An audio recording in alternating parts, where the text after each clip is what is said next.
প্রধানমন্ত্রীর পরে হচ্ছে প্রধান বিচারপতি, এরপরে হচ্ছে আপনার মন্ত্রী পরিষদ, এরপরে বিরোধী দলীয় নেতা। একতরফা একটা ট্যাগ দিয়ে তার উপর হামলা করে বসলেন। তার মানে আপনি যদি যোগ্য ব্যক্তিদেরকে নিয়ে আসতেন তাহলে আপনাকে আমরা সেলুট দিতে পারতাম। একটু জালিমের মতো আচরণ করে ফেলে, এটা কিন্তু শহীদদের পরিবারগুলোকে কষ্ট দিচ্ছে। সংবিধান সংস্কার এই কি বলে এই যে আদেশটা ওয়ার্ডারটা হয়েছে, রাষ্ট্রপতির যে ওয়ার্ডারটা হয়েছে, সেই ওয়ার্ডারে বলা আছে যে একসাথে শপথ গ্রহণ, একসাথে প্রথম দিনেই যেটা প্রথম দিনে শপথ গ্রহণ করতে হবে সংস্কার পরিষদের।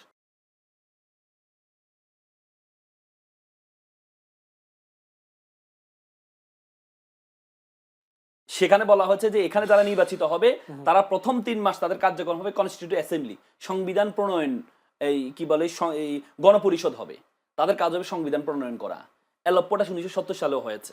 এখানেও যে ওয়ার্ডার আছে, ওয়ার্ডার বলা আছে যে প্রথমে একই দিনে 2টা শপথ গ্রহণ করা হবে, এবং নির্বাচন কমিশন যিনি শপথ দিয়েছেন তিনি কিন্তু সংসদ সদস্যদেরকে আগের দিন 2টি লেটার পাঠিয়েছেন 2টি শপথ গ্রহণ করার জন্য। তাহলে আপনি একটি গ্রহণ করলেন যেটা আপনার জন্য উপকার, আরেকটি গ্রহণ করলেন না যেটা আপনার জন্য উপকার না। আপনি 50% ভোট পেয়ে যেটা গ্রহণ করলেন, 69% জনগণ যে দেশটা কিভাবে চলবে সেটাকে ভোট দিয়েছে, সেটাকে আপনি উপেক্ষা করলেন। তাহলে আপনি আপনার মতো করে দেশ চালাবেন? আপনি যদি আপনার মতো করে দেশ চালান, তাহলে শেখ হাসিনা তো নিজের মতো করে দেশ চালাতে চাইছিল, টিকতে পারছে? পারে নাই। পুরো শক্তি, আশেপাশে সকল শক্তি তাকে সহযোগিতা করেছে, এরপর জনগণের বিপ্লবের কাছে টিকতে পারে নাই। তো সুতরাং এই যারা আছে জুলাইয়ের বিপ্লবের উপর, রক্তের উপর দাঁড়িয়ে, তারা তো সুযোগ পেয়েছে না, ওদের সুযোগটা হতো না, সুযোগটা হতো না। যারা দাঁড়িয়ে আছে তাদেরকে দায়িত্বটা নিতে হবে। জুলাইয়ের সাথে যদি আমরা গাদ্দারি করি তাহলে এই বিপ্লব আমাদেরকে খেয়ে ফেলবে। এই মুহূর্তে ছিল যে দেশ কিভাবে সামনে এগোবে, কিভাবে ব্যবসা বাণিজ্য, আমাদের বিনিয়োগ বাড়বে, কিভাবে দেশ স্থিতিশীল হবে, আইন শৃঙ্খলা পরিস্থিতি কিভাবে আমরা ওভারকাম করব, সংসদটা কিভাবে প্রাণবন্ত করা যাবে, সরকার কোথাও ভুল করছে কিনা আমরা সেগুলো ধরবো, সরকারের সমালোচনা করব, বিরোধী দল ভুল করলে সেটারও সমালোচনা করব। ওই একটা প্রেক্ষিত কিন্তু বাংলাদেশে তৈরি হয়েছিল। দেখেন আমরা এগুলোর ধারে কাছেও নাই। আমাদের সামনে নিত্য নতুন নানান উপাদান এমনভাবে ছেড়ে দেয়া হচ্ছে, এতে করে মানুষ কিন্তু কম বেশি বিভ্রান্ত হচ্ছে। আর মনে রাখা উচিত দুটা পক্ষেরই রক্তের উপর দাঁড়িয়ে কিন্তু এই পরিস্থিতিতে আমরা এসেছি। এরই মধ্যে নানান হুঙ্কার দেয়া হচ্ছে, হুঁশিয়ারি দেওয়া হচ্ছে, প্রয়োজনে আরও রক্ত দেব। এগুলো সাহিত্যের ভাষা, কবিতার ভাষা বা রাজপথের ভাষা। এগুলো মানুষের কিন্তু কলিজা ছিঁড়ে যায় এসব কথা শুনলে। কারণ আপনি তো রক্ত দেন নাই ভাই, আপনি বারবার রক্তের কথা বলেন কেন? যারা রক্ত দিয়েছে, যে পরিবারগুলো এখনো হাহাকার করে, ওই পরিবারগুলোর ধারে কাছে একবার গিয়ে দেখেন। যারা স্বজন হারিয়েছে তাদের বেদনাটা একটু উপলব্ধি করার চেষ্টা করেন। কারণ আপনারা বারবার রক্ত দিবেন বলে আপনার সন্তানকে কিন্তু পাঠাচ্ছেন না রাস্তায়, পাঠাচ্ছেন রহিম জলিলের বাচ্চাদেরকে, নিজেদেরটাকে কিন্তু খুব সুন্দর মতো ইনট্যাক্ট রাখছেন, বারবার আবার রক্তের দাওয়াত দিচ্ছেন। এখন রক্তের দাওয়াত আর নয়, প্লিজ দেশ গঠনের চেষ্টা করেন। একটা মোটামুটি লেভেল পেরিয়ে কিন্তু আমরা এখন আছি। কারণ আমরা সাদা চোখে যেটা দেখি, বিএনপি বিশাল বিজয় অর্জন করেছে, জামাতে ইসলাম যে অভিযোগ করছে তাদের অভিযোগ যদি সঠিকও হয় তাতেও তারা বিরোধী দল, কয়েকটা আসন নিয়ে তারা যে অভিযোগ করেছে। তাহলে এখন সামনের দিকে এগোবার পালা। এমনকি এটাও তো হতে পারে যে কয়েকটা আসন নিয়ে তাদের আপত্তি আছে, এগুলো ভোট আবার গণনাও হতে পারে। তাহলে সরকারটাকে ফাংশন করতে দেন। যেখানে বিএনপি বড় দল এবং মজলুম, জামাতে ইসলামও মজলুম, তো এই দুই মজলুম যখন আবার পেছনের দিকে যায়, অর্থাৎ নিজেরাও একটু একটু জালিমের মতো আচরণ করে ফেলে, এটা কিন্তু শহীদদের পরিবারগুলোকে কষ্ট দিচ্ছে। যারা হাসপাতালে কাতরাচ্ছেন এখনো কিন্তু শত শত আছে বিভিন্ন হাসপাতালে, পঙ্গু হয়ে আছে, তারা কিন্তু বড় কষ্ট পায়। নির্বাচন, তাদের প্রশ্ন ছিল যে নির্বাচন জরুরি কিনা, কিন্তু আমরা যারা পেশাজীবী মানুষ তারা মনে করি একটা নির্বাচন দরকার ছিল, খুব জরুরি ছিল। নির্বাচনটা যথেষ্ট সুন্দর হয়েছে, প্রশ্ন আছে কিন্তু সুন্দর হয়েছে তুলনামূলক। এর মধ্যে কয়েকটা ভালো ভালো কাজও আমরা দেখছি। জামাতে ইসলামী ঘোষণা দিয়েছে তারা কোনো সরকারি প্লট নেবে না, গাড়ি নেবে না, বিএনপিও সেটাকে ওন করেছে, আমরা ভালো লক্ষণ দেখছি। কিন্তু অনেকগুলো প্রধানমন্ত্রী কিন্তু এরই মধ্যে তার যে ওয়াদা, 31 দফা সংস্কারের ওয়াদাই নয় শুধু, নির্বাচনী ওয়াদাই নয় শুধু, আরও নানান ওয়াদা পালনের জন্য কিন্তু ব্যাপক পরিশ্রম যে করছেন সেটা কিন্তু আমরা দিব্যি দেখতে পাচ্ছি। তাহলে তার পরিশ্রমকে সফল হতে দেওয়াটাই বোধহয় বেশি যুক্তিযুক্ত।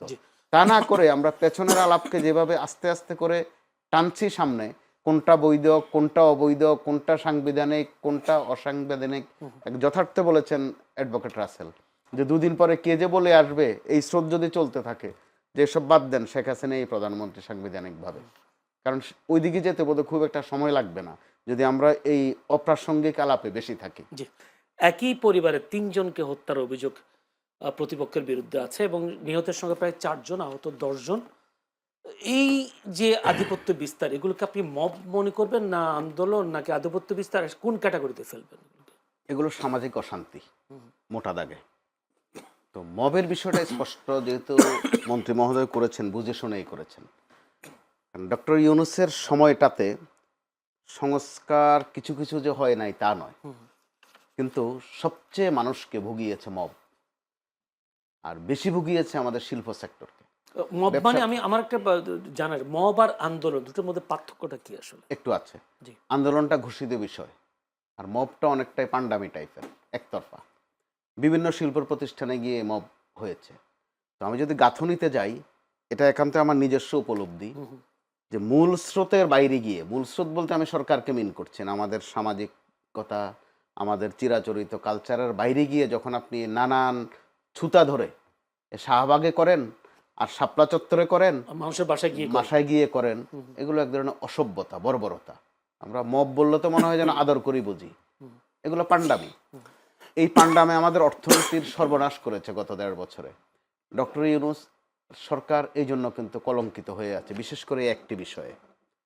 দেখা গেছে কথা নাই, বার্তা নাই, ধরা নাই, ছোঁয়া নাই, হঠাৎ করে এক জায়গায় গিয়ে অবরোধ করে বসলেন, কোনো অফিসে গিয়ে হামলা করে বসলেন, কাউকে একতরফা একটা ট্যাগ দিয়ে তার উপর হামলা করে বসলেন, তাকে বলে বসলেন ফ্যাসিস্টের সহযোগী। এগুলো কিন্তু খুব বাজে নেচার, যেটা আওয়ামী লীগ আমলে আমরা কিন্তু দেখেছি আরেক ফরম্যাটে, যে যাকে আপনার পছন্দ হবে না তার নামে রাজাকার। ডক্টর ইউনূস আমলে আমরা দেখলাম যাকেই আপনি টার্গেট করবেন তাকে প্রথমে নাম দিয়ে দেবেন, সে হচ্ছে ফ্যাসিস্টের সহযোগী অথবা দোসর। গত কয়েকদিন শুরু হয়েছে আবার, যেহেতু বড় দল দুটার মধ্যে বিরোধ, কার নাম সুপ্ত কার নাম গুপ্ত, এগুলো কিন্তু আমাদেরকে ভোগাবে। যে যেখানে সুবিধা পায়, প্রকৃত অর্থে যে গুপ্ত বা সুপ্ত ছিল সেও দেখবেন গুপ্ত বলে আওয়াজ দেয় একটা, অর্থাৎ অন্যকে ঘায়েল করার এই যে দাওয়াইটা লুপে নিচ্ছে কিন্তু দুষ্টচক্র, তারা বরাবরই এটা করে। আমি বলতে চাই এটা হচ্ছে এক ধরনের টোকাই শ্রেণী, টোকায় শুধু নানান কিছু টোকায়, কোনটা দিয়ে আপনাকে ঘায়েল করবে, কোনটা দিয়ে আরেকজনকে ঘায়েল করবে, অর্থাৎ তার রাজত্ব, তার নিজস্ব একটা রাজত্ব সে কিন্তু কায়েম করে, ওইটাই মূলত ফেসিবাদ। আমি একদম খাঁটি বাংলায় বলতে চাই, সেটা বর্বরতা, অসভ্যতা। আমি একটা প্রশ্নের সাথে করি, স্বরাষ্ট্রমন্ত্রী তিনি বলেছেন কোনো দাবি নিয়ে সড়ক অবরোধ করে জনভোগান্তি করা যাবে না, অবশ্যই আপনার প্রয়োজন হলে স্মারকলিপি নিয়ে আসবেন। কিন্তু এই কথা আমার আপনাকে জানার ইচ্ছে যে ইতিহাসে এমন কোনো আন্দোলন আছে কিনা যে জনভোগান্তি তৈরি না করে দাবি আদায় হয়েছে? আছে। আপনি যদি শুধু একটা, আমরা এখন যে পরিস্থিতিতে আছি, যারা সচেতন, একটি মানুষও আপনি পাবেন না যে রাস্তা বন্ধ করে ওখানে একটা নিউসেন্স ক্রিয়েট করা পছন্দ করে, কেউ পছন্দ করে না। এগুলো অনেক হয়েছে, কারণ সময়ের ব্যবধানে। শেখ হাসিনার বিদায়টা অবশ্যই সেটা দিয়ে আমরা তো হতে পারতো যে একটা ফুল স্টপ পড়েছে, হতে পারতো তো, যে অনেক হয়েছে। আপনি খোঁজ নিলে জানতে পারবেন 71-এর পর, 71 বা এর পরবর্তীতে খুব জনপ্রিয় স্লোগান ছিল জালো জালো আগুন জালো। একটা পর্যায়ে জালো জালো শব্দটা শুনতেও মানুষ বিরক্ত হয়েছে। আপনার মনে আছে, এই ক্ষেত্রে বিএনপি কিন্তু পায়োনিয়ার। বিএনপি নিজের ওটা স্মরণ করতে হবে। বেগম খালেদা জিয়াকে যেদিন কারাগারে নেওয়া হয়, আপনার মনে থাকার কথা, তিনি হেঁটে হেঁটে কারাগারে গিয়েছিলেন, দৃষ্টান্ত তৈরি করেছিলেন। ইচ্ছা করলে বিএনপি ওই দিন সারা দেশে অরাজকতা তৈরি করতে পারত। এর উপর বিএনপির উপর আরও বিভিন্ন সময় যে হামলাগুলো হয়েছে, বিএনপি ইচ্ছা করলে আপনি খেয়াল করেছেন আস্তে আস্তে করে হরতাল, অবরোধ এসব থেকে সরে গেছে। ছোট্ট ছোট্ট বিবৃতি দিয়েও কিন্তু অনেক ইফেক্টিভ আন্দোলন করেছে। অথবা সুনির্দিষ্ট জায়গায় শেষ দিকে মনে থাকার কথা আপনার আরও বেশি করে, যখন বেগম খালেদা জিয়া কারাগারে, তারেক রহমান সাহেব লন্ডনে, বিএনপির ওই সময়ের বেশিরভাগ কর্মসূচি ছিল কিন্তু রাউন্ড টেবিল, সেমিনার, এসবের মধ্য দিয়ে। এগুলো কিন্তু ইফেক্টিভ ছিল।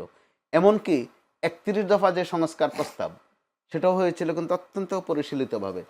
এগুলো কিন্তু অত্যন্ত ইফেক্টিভ, মানুষ এখনও লুপে নিয়েছে, এখনও আলোচনায় এগুলো আছে। সর্বশেষ তারেক রহমান সাহেবের যে নির্বাচনী প্রচারগুলো দেখেছেন, যথাসাধ্য চেষ্টা করা হয়েছে জনভোগান্তি যেন কম হয়। জামাতের আমির যেগুলো করেছেন, এগুলোর মধ্যে আমরা দেখেছি ভোগান্তি যেন কম হয়, একটা উৎসব আমেজ। নির্বাচনের নতুন একটা পদক্ষেপ আর কি। জি অবশ্যই, কালচার বদল। এরপরে সর্বশেষ এখন যেটা হচ্ছে, তারেক রহমান সাহেব খেয়াল করে দেখুন, ওনার যাতায়াতের পথে যত শর্টকাটে যাওয়া যায় ঠিক সেটাই তিনি কিন্তু করছেন। খুব একটা গাড়ি প্রটোকলের বহরও কমিয়েছেন। কমিয়েছেন। এগুলো তো ভালো লক্ষণ। তো লক্ষণ যখন ভালো হয় তখন এই মব সহ এই ধরনের খুচরা পান্ডামি অবশ্যই একটা ফুল স্টপে যাবে। আমরা ওই আশাবাদী কিন্তু হতে পারি। জি, ধন্যবাদ। কারণ একটা সময় আমি রসিকতা করে বলি, ডক্টর ইউনূসের সময় তিনি, আমরা বরাবরই দেখি যে অন্তর্বর্তী সরকার বা তত্ত্বাবধায়ক সরকার অথবা 111 টাইপের সরকার, যে তারা একটু সাহসী হয় এবং একটু কড়া হয়। ডক্টর ইউনূসের সময় 1.5 বছর আমরা দেখেছি ওখানে কিন্তু কড়াকড়ি ছিল না। মন চেয়েছে তো আপনি চলে গেছেন যমুনার সামনে, ওখানে গিয়ে নাচলেন, রাতভর থাকলেন, আজে বাজে স্লোগান দিলেন। তো ঠিক আছে, উনি ওনার বৈশিষ্ট্য মতো করেছেন।